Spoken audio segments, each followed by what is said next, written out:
I personally think you do not need this amount of ministers, but I understand we have a structural problem. We have a constitution that states that every state needs to have a minister, so that's 36 ministers already.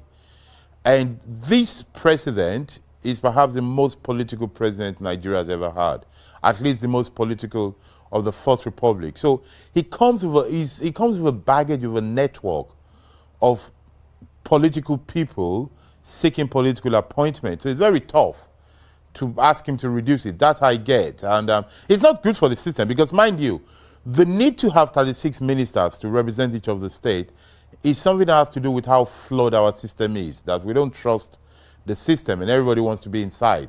And it also tells you the idea of being inside to go and do what? Because, you know, in Nigerian politics, people go in poor, they come out rich. Because they don't trust others to do with it. We all want somebody from our own part to be inside there. That's the weakness of the structure.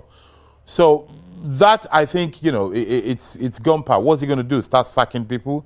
Unless they catch them with their hand in the cooking jar. They can't just wake up and say, go home. We want to reduce the cabinet. That's going to be tough. What can be done, though, is that whilst you agree that, you know, 48 ministers seems a lot, what can be done is that we need to find a way to make sure that these 48 ministers have 48 achievements. So that each one of them needs to be seen to say, justify your presence here. I think that's what we need to be looking at now. Because if the output can outweigh the input, then the presence of 48 ministers or more can be justified.